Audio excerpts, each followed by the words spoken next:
हामी हिजोदेखि सुरु गरेको है यहाँ दार्जिलिङमा अल इन्डिया प्लान्टेसन फेडरेसनको सम्मेलन हिजो रेलीबाट सुरु भएको र आज हिजो पहिलो सेसनमा विभिन्न ट्रेड युनियनहरू आएर विभिन्न पोलिटिकल पार्टीकाहरू आएर उहाँले हामीलाई फेसिलिटेट गर्नुभयो, हामीलाई शुभेच्छा दिनुभयो र आज हाम्रो कन्फरेन्सको अन्तिम पर्याय आज कन्फरेन्स सकियो र कन्फरेन्समा हामीले डिटेल्स इस्युहरूमा बात गऱ्यौँ, जहाँनिर चिया वर्कर्सहरूको समस्या, प्लान्टेसन फेडरेसनको समस्या, यो विषयहरूमा हामीले डिटेल्समा बात गऱ्यौँ र आज यो कन्फरेन्सले कतिवटा जियादाले हुन्छ है, उहाँले डिटेल्स भन्नुहुन्छ, डिटेल्स आजको टास्कहरू र हाम्रो यो 2 दिने कन्फरेन्स आज यहाँनिर गएर टुङ्ग्यो।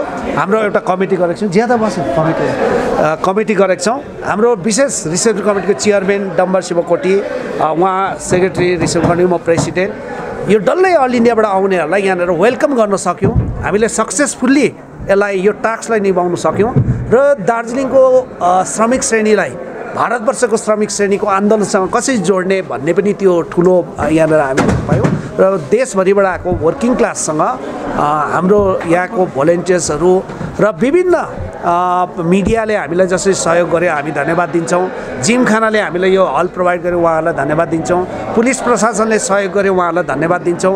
विभिन्न व्यक्ति विशेष अनि दार्जिलिङको साधारण जनताले, साधारण सिटिजनले जुन प्रकारले सहयोग गर्यो, हामी उहाँहरू सबैलाई धन्यवाद दिन्छौँ। र आजको मूल टास्क र कन्फरेन्सको गाइडलाइन र कमिटी के कस्तो भयो त्यो हाम्रो जियाउलले उहाँ योपालि जेनरल सेक्रेटरी पुनः निर्वाचित हुनुभएको छ, अल इन्डिया प्लान्टेसन फेडरेसनको जेनरल सेक्रेटरी जियाउलले। इंडिया प्लांटेशन वर्कर्स फेडरेशन का 2 दिन का जो जातीय कॉन्फ्रेंस था, ऑल इंडिया कॉन्फ्रेंस, उसमें हमें कई मुद्दा पर, विषय पर बहुत गहराई से ध्यान देना पड़ा है। उसमें से सबसे पहले आया कि प्लांटेशन इंडस्ट्री की सबसे बड़ा जो हिस्सा है वो टी इंडस्ट्री है इंडिया की, क्योंकि हम दुनिया के सबसे बड़ा जो first largest consumer of T and the second largest producer of T, और उसमें भी इंडियन टी को पहचाना जाता है दार्जिलिंग का टी का नाम से ही ज़्यादा।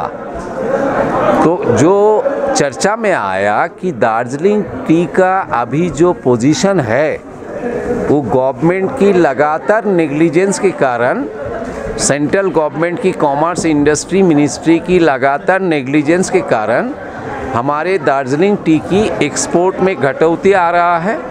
दार्जिलिंग टी की प्रोडक्शन जो लगभग 11 मिलियन किलो के ऊपर में था, वो अभी 7-7.5 लाख किलो के आसपास में आ गया। इसको हमको कैसे फिर डेवलप करना है, फिर इनको रेजुवेनेट करना है, फिर इनको कैसे आगे बढ़ाना है, और साथ ही साथ नेपाल से जो ग्रीन लीफ आ रहा है या नेपाल का जो मेड टी आ रहा है जो दार्जिलिंग टी के नाम पर बन रहा है, इसको गवर्नमेंट का जो नेग्लिजेंस है वो हम जो लड़े थे, रिप्रेजेंट किए थे पार्लियामेंट्री स्टैंडिंग कमेटी में, वहाँ पार्लियामेंट्री स्टैंडिंग कमेटी बीते जून महीना में उनका रिपोर्ट जो दिए है उसके काफ़ी सेंट्रल गवर्नमेंट को वार्निंग दिए है। ये हमारे देश का क्षति हो रहा है सेंट्रल गवर्नमेंट की दार्जिलिंग टी के ऊपर ध्यान नहीं देने के कारण, और दूसरा चाय आय के दार्जिलिंग के नाम पर बिक्री होने के कारण, नंबर 1। नंबर 2 जो है हमारे देश में सबसे ज़्यादा रबर की, because we are in a growing economy, developing economy, and our infrastructure is growing, road is growing, so our transportation is growing, so our tire requirement and other natural rubber products requirement is growing, but the government of India still ऐसा कोई नीति नहीं ले रहा है कि हमारे rubber जो सेक्टर है, इंडस्ट्री है, जो प्लांटेशन है वो आगे बढ़े, बल्कि गवर्नमेंट ने ज़्यादा से ज़्यादा विदेश से रबर को इंपोर्ट कर रहा है, इंडोनेशिया से, मलेशिया से लाके यहाँ पर हमारे देश की जो कंजम्पशन है, जो रिक्वायरमेंट है, उनको पूरी कर रहा है। इससे हमारे देश की आयात का क्षति हो रहा है, हमारे देश की रबर प्लांटेशन डिस्ट्रेस में पड़ रहा है, उनका जो सपोर्ट प्राइस पाना चाहिए वो नहीं पाते हैं। हमारे जो मेजर एक हिस्सा है वो बहुत ही सुपीरियर क्वालिटी की कॉफ़ी हम बनाते हैं इंडियन प्लांटेशन इंडस्ट्री का एक हिस्सा में। तो प्लांटेशन जो है कॉफ़ी का, उस पर सरकार की उतने ध्यान नहीं, बल्कि सरकार की जो ध्यान है वो है क्या, जो दूसरा कैटेगरी का, दूसरा टाइप का जो कॉफ़ी है उनको इंपोर्ट करना। कार्डामम बोलने जाने से प्लांटेशन इंडस्ट्री इंडिया की जो सबसे बड़ा पुराना और बहुत ही इज्जत माना जाते हैं स्पाइसेस प्लांटेशन की, लेकिन गवर्नमेंट ऑफ इंडिया की जो अभी जो पोजीशन है वो हमारे देश की इतने अच्छे स्पाइसेस प्लांटेशन जो है साउथ इंडिया में विशेषकर, अभी नॉर्थ में भी आ रहा है, नॉर्थ ईस्ट में भी आ रहा है, इस पर ध्यान नहीं हो रहा है। अगर हम गवर्नमेंट की पॉलिसी में चेंज ना ला पाए कि भारतवर्ष की उन्नति में, भारतवर्ष की सिविलाइजेशन इंडस्ट्रियलाइजेशन में टी की, कॉफ़ी की, रबर की बहुत ही अहम भूमिका रहा। आज उस जगह पर लगभग 30 लाख मजदूर, कर्मचारी, ऑफिसर, मैनेजरियल पर्सनल डायरेक्टली काम कर रहा है ये प्लांटेशन इंडस्ट्री में। इनडायरेक्टली इसके साथ और लगभग 20 लाख आदमी की जो ज़िंदगी का गुजारा हो रहा है। और ये जो है ये हमारे देश की किनारे इलाका में है, पर्वतीय इलाका में है, रिमोट इलाका में है। यहाँ की सोसाइटी की लाइफलाइन है प्लांटेशन इंडस्ट्री की, जो इकोनॉमी के ऊपर, यहाँ की वर्कर्स की जो आय के ऊपर, इनकम के ऊपर। लेकिन वर्कर्स की इनकम अगर देखा जाए, इस प्लांटेशन इंडस्ट्री से हमारे देश की काफ़ी बड़े बड़े सब बिलियनियर ने बन गया है, अभी दूसरा सेक्टर में चला गया है। लेकिन इसको चूस के, इसको सूखा करके, यहाँ की वर्कर को झजला करके कमती वेतन में, कमती वेज में, इनसिक्योरिटी में रख दिया है, जिसके चलते हमारे प्लांटेशन सेक्टर में ह्यूमन डेवलपमेंट इंडेक्स की रिपोर्ट बहुत ही मतलब लज्जाजनक है, बहुत ही डिस्ट्रेसफुल है। और इनका मेन कारण है क्या, गवर्नमेंट का एडुकेशन नेटवर्क, एडुकेशन जो ये है इंफ्रास्ट्रक्चर है, गवर्नमेंट की जो हेल्थ इंफ्रास्ट्रक्चर है, जो न्यूट्रिशन इंफ्रास्ट्रक्चर है, जो स्किल डेवलपमेंट इंफ्रास्ट्रक्चर है, जो एम्प्लॉयमेंट इंफ्रास्ट्रक्चर है, और इनमें से ज़्यादा ST, SC, OBC, economically weaker section, linguistically minority group, different ethnic social group है, जो हमारे देश की बहुत ही मतलब शोषण की, जो वंचना की एक आधार है। इसके ऊपर हमें सिद्धांत लेना पड़ा। जे अभी मोदी गवर्नमेंट की जो पॉलिसी है, ये पॉलिसी इन सेक्टर की, इंडस्ट्री की और इनकी वर्कर की खिलाफ में चल रहा है। इसीलिए हम 5 अप्रैल, अगला 5 अप्रैल एक बड़ा हिस्से T industry, rubber industry, coffee industry, spices industry और टी सोसाइटी की आम जनता दिल्ली पर जा रहा है कि हमारे इस चेंज लाने के लिए।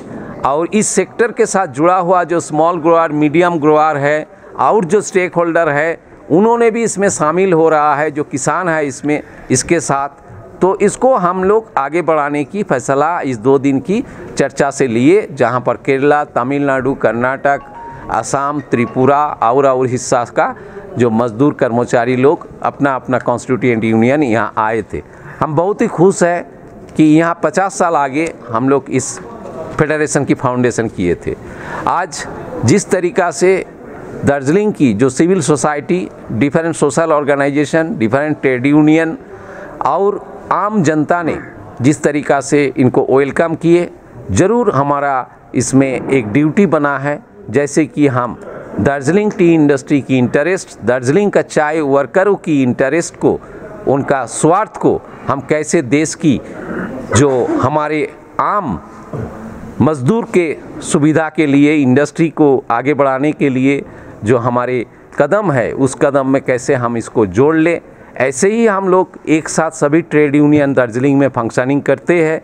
फिर भी यहाँ की मालिक और जो गवर्नमेंट की पॉलिसी, ये अभी तक हमारे वर्कर को थोड़ा सा रिहाई नहीं दिया, इंडस्ट्री को आगे बढ़ने में सुविधा नहीं दिया।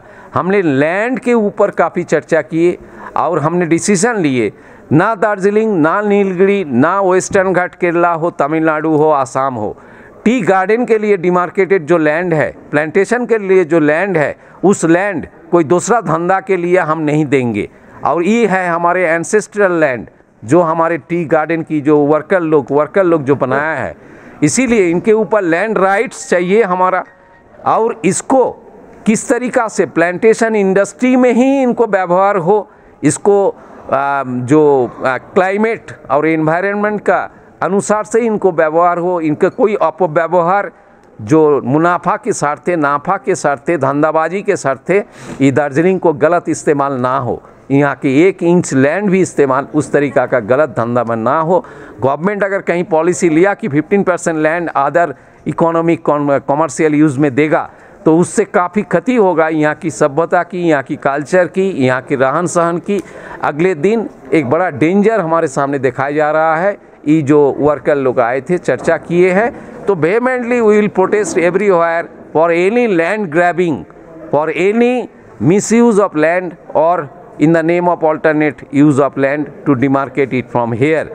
We are very much concerned, यहाँ एक्सप्रेस हुआ, सबने उद्वेग है कि भूटान और इंडिया का जो रिलेशन है उसमें चर्चा होना चाहिए। भूटान में जो डिफॉरेस्टेशन हो रहा है, भूटान में जो माइनिंग हो रहा है, इंडिस्क्रिमिनेट माइनिंग हो रहा है, जिससे हमारे इस इलाका की आबहवा में थोड़ा परिवर्तन आ रहा है। आबहवा के परिवर्तन के चलते काफ़ी बाढ़ हो जाते हैं, कभी सूखा होते हैं, कभी ठंडा के मौसम नहीं फिर भी काफ़ी ठंडा हो जाते हैं, ठंडा के मौसम में ठंडा नहीं होते हैं, इसलिए इसका असर पड़ जाते हैं प्लांटेशन इंडस्ट्री में, उसका प्रोपागेशन में।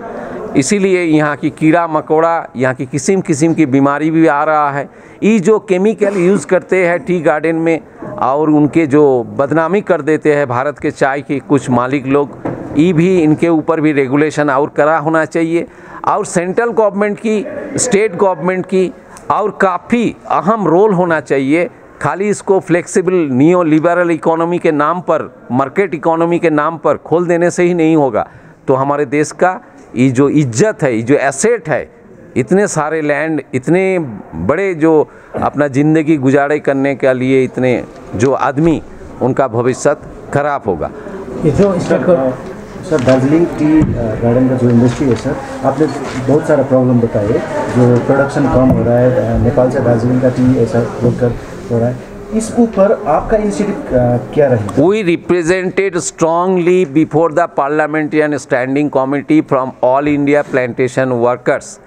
और हम लोग जॉइंट फोरम जो आप लोग जानते हैं, बीते साल सितंबर महीना के 10 तारीख गोरखा भवन में पश्चिम बंगाल की टी इंडस्ट्री के साथ जुड़ा हुआ 36 ट्रेड यूनियन एक साथ आके डिटर्मिनेशन लिए थे। कब जाएंगे सर? वो पार्लियामेंट्रियन स्टैंडिंग कमेटी में हम लोग रिप्रेजेंट कर चुका है, और पार्लियामेंट्रियन स्टैंडिंग कमेटी गवर्नमेंट को अलर्ट किया है, वार्निंग दिया है, रिकमेंड किया है कि दार्जिलिंग टी को बचाने के लिए तुम कदम लो, नेपाल की चाय इस तरीका का दार्जिलिंग के नाम पर ना बेचा जाए। सर ये अभी लैंड राइट किया श्रमिक लिए किस टाइप का हो? क्या जो लैंड राइट के बारे में आपने बोला था? देखिए, लैंड राइट के बारे में यही है, पार्लियामेंट्रियन स्टैंडिंग कमेटी सीधा कह दिया है कि ये 170-150 साल, मतलब 6 पीढ़ी, 7 पीढ़ी, 8 पीढ़ी यहाँ पर बसवास कर रहा है। ये लैंड और किसी का नहीं है, ये लैंड टी वर्कर फैमिली का एंसेस्ट्रल लैंड है।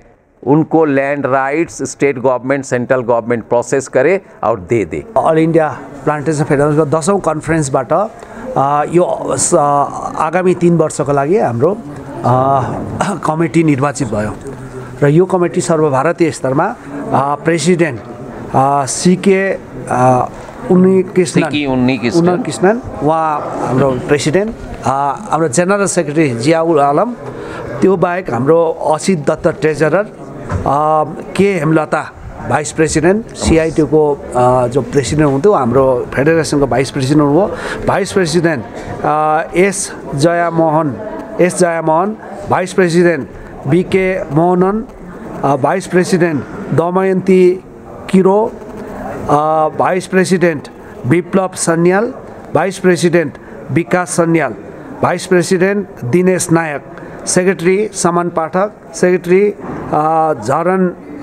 झरना Lakra, secretary Tisak Khan, Secretary Gopi Kumar, Secretary Dharnesh, Secretary Sudip Datta, एउटा भ्याकेन्ट छ पछि हामी फिल्डिङ 17 जनाको यो एक्जिक्युटिभ कमिटी छ office bearer committee 43 working committee member 43 all together उसमा वर्किङ कमिटी मेम्बर छ अनि 36 हाम्रो वर्किङ कमिटीको उसँग अल टुगेदर 43 हाम्रो छ face so many problems. Nowadays the crony capitalist involvement in tea gardens. They face the workers also. They don't know anything about that. Have you decided to take any concrete action or like any initiative? Yes, we will. We will take our next committee meeting. Will decide nationwide action against these atrocities. So you must be aware of the problem in tea garden because so many tea gardens are closed and there is a problem of minimum wages and the production has been Yes. So on those matters, any initiative? We in Kerala we got 400 rupees per worker, but in West Bengal and Assam, Tripura, less wages. It's to about 250, 232 they got.